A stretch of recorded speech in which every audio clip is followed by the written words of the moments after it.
Seni bağlanmış yürek gördün mü? Bu işin çaresi yoktu.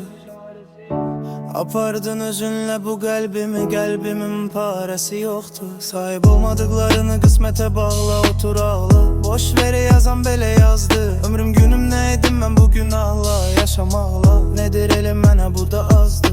İşare ver ya bağır ya cağır gelim sənə. Mən nə edim başa düş çatmır ki elim sənə. Görəsən bu qədər sevgimiz adi olar. Gəl qovuşaq barışaq gəl nə olar ölüm sənə. Lələrimi uzadım qoy çatsın əlim sənə. Mən necə qıydım acı söz söylədi dilim sənə.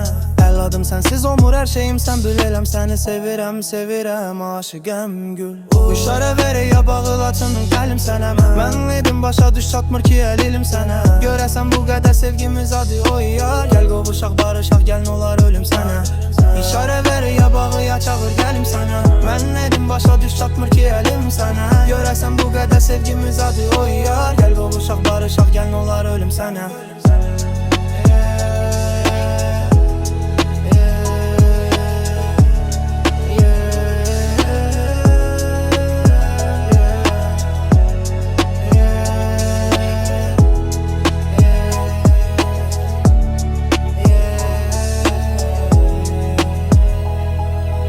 Əllərimi uzadım qoy çatsın əlim sənə. Mən necə qıydım acı söz söylədi dilim sənə. Anladım sənsiz olmur hər şeyim sən bilirəm. Səni sevirəm sevirəm aşıqəm gül. İşare ver ya bağı ya çağır gəlim sənə. Mən edim başa düş çatmır ki əlim sənə. Görəsən bu qədər sevgimiz adi oy yar. Gəl qovuşaq barışaq gəl nə olar ölüm sənə. İşare ver ya bağı ya çağır gəlim sənə. Mən edim başa düş çatmır ki əlim sənə. Görəsən bu qədər sevgimiz adi oy yar. Gəl qovuşaq barışaq gəl nə olar ölüm sənə.